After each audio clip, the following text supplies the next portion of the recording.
Next, we may realize that for every different dopant profile that we import, we might need to use different parameters to describe it. One example is front finger contact resistance. Remember in our example of the heavy emitter, we use a low value of 0.2 milliohms centimeter square. But generally for other profiles, we might want to use some other values. Just as example, maybe for D90, we have 1, E110 we have 2, F150 we have 3. So how do we do that? So for this purpose, it's necessary to define another variable that will take on different values for each iteration in a for loop. And we do that through the define command.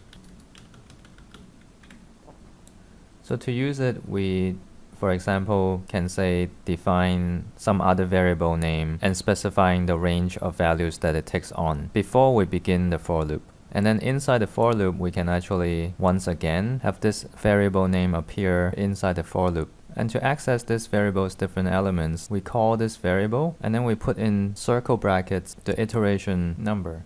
So for example, we can go outside of our for loop and do define contact res, taking on the values 1, 2, and 3.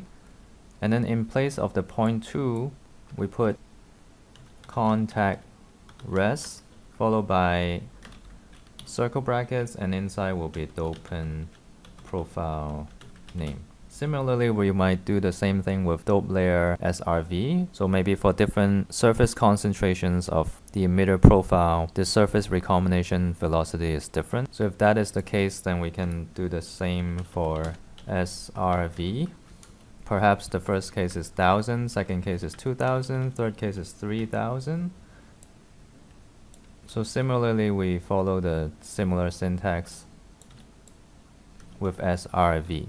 And then finally, we'll just update the summary file's name to today's date, phos emitter profile screening summary.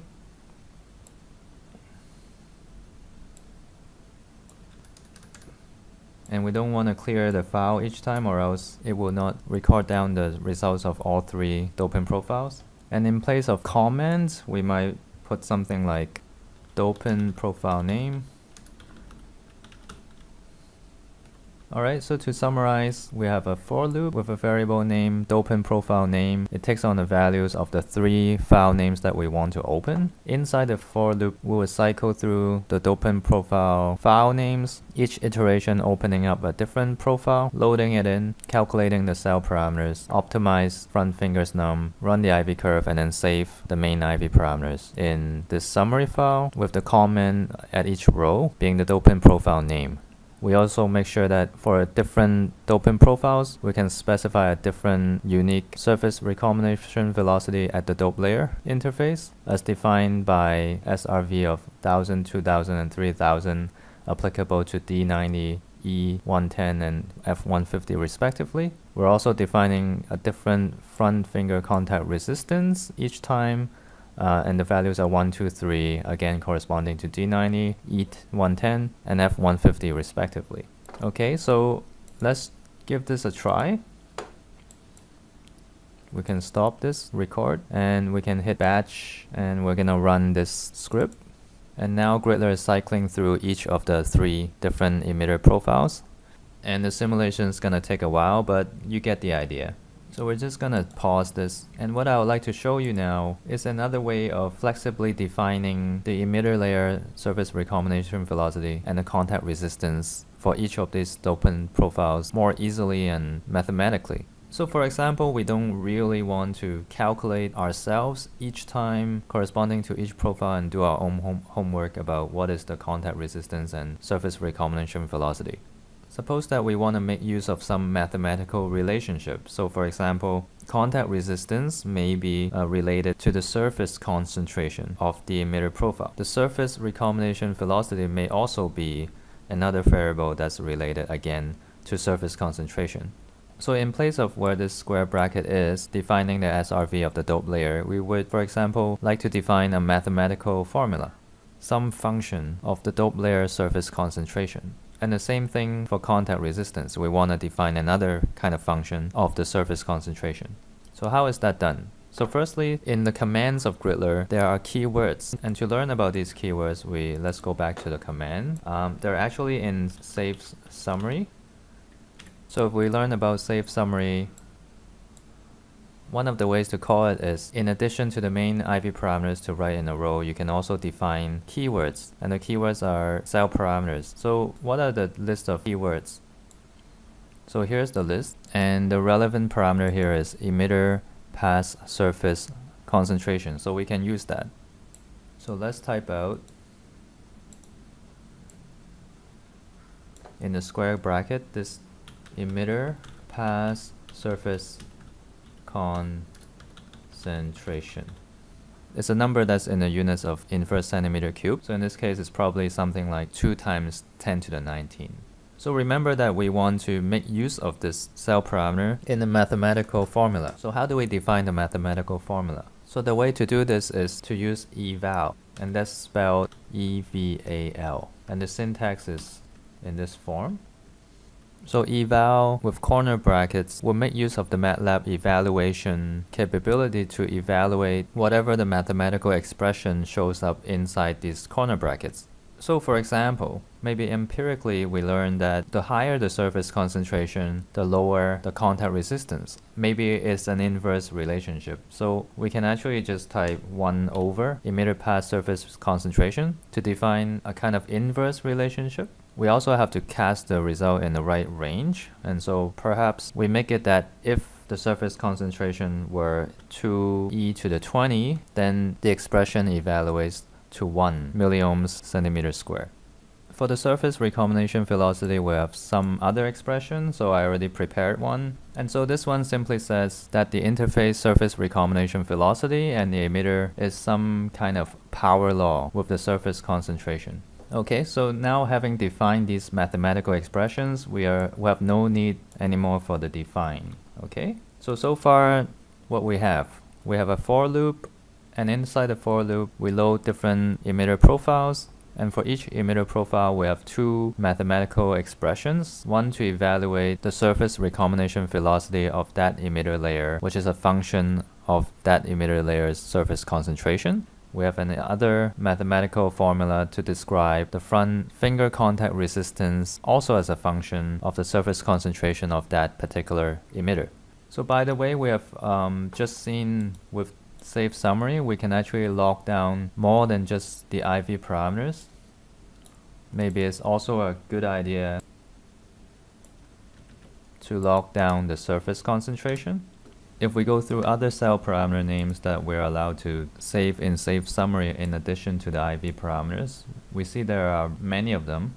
And here I'm just going to include a few other cell parameters that are relevant here. So one final thing with for loops is, of course, we can nest for loops. We can put one for loop inside another. So we can probably do that in this example as well. So maybe inside our first for loop, we have a second for loop. Maybe this time is metal edge depth.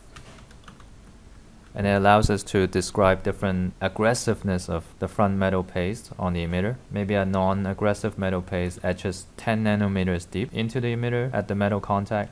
A more aggressive one, maybe 20, yet more aggressive one, 30, and then we have 50, let's say. So 4 different values of metal edge depth in nanometers. Of course, we have to close this for loop, so we have to say next metal edge depth.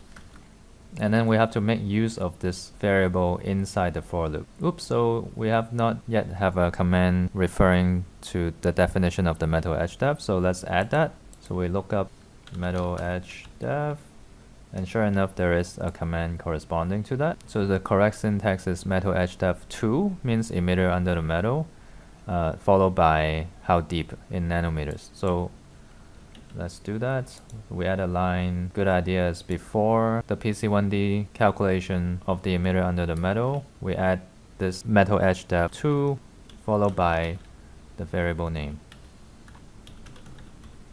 Alright, we also now when we save summary, probably a good idea to also record down the metal edge depth. Finally, if you want to make the script nice, you're free to make indentations inside the for loops just to make the script a bit more readable.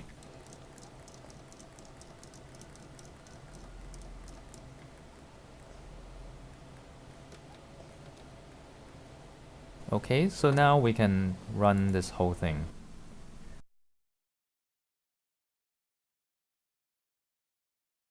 Just gonna play this out in super high speed to save time. The actual run took about 2 hours to go through all 3 diffusion profiles and the optimization of the front fingers. Okay, so we're done. And if we go back to the script, we'll find that all the results is saved in this summary file, so we look for that. So you can see that the results are in the order of the simulations as defined by the 2 for loops. The outer for loop cycled through different dopant profile names, D90, E110, and F150. The inner for loop went through different metal edge depths, 10, 20, 30, 50. Then for each of these cases, the emitter passivated surface concentration was used. So for the D90 is 4.17 times 10 to the 20 inverse cubic centimeter. For E110 is similar, 4.19. For F150 is 3.73. So these surface concentrations are plugged into this power law formula, which is then evaluated to calculate the surface recombination at the silicon dielectric interface. So these numbers evaluate to 4.24 million centimeters per second for D90, 4.55 for E110, and 0.929 million centimeters per second for F150. Using these SRVs, then PC1D was ran to calculate the J0E and the IQE of these emitters, which is then used to calculate the current densities.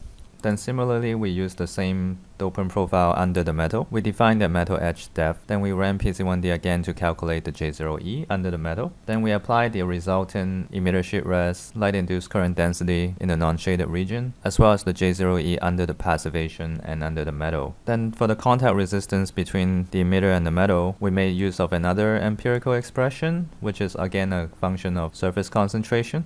Then we ran the finger optimization. And you see that in each case, actually the number of optimum fingers is different. And then using the optimum number of fingers, we ran the IV curves and the IV parameters are logged.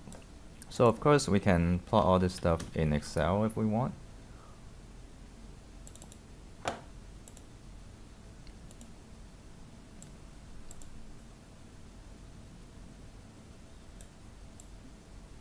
Maybe we'll want to look at trends like junction depth versus short circuit current density, or against VOC or fill factor or whatever, maybe surface concentration against these parameters. Well, so I hope this example gives you a very good idea of how to use the for loop and related commands. For users of Griddler 2.5 Pro, I will share all the files related to this session with you guys on a shared folder in which Griddler 2.5 Pro is distributed. And I hope you also get the hang of using for loops and these time-saving features that will make your work easier and more organized.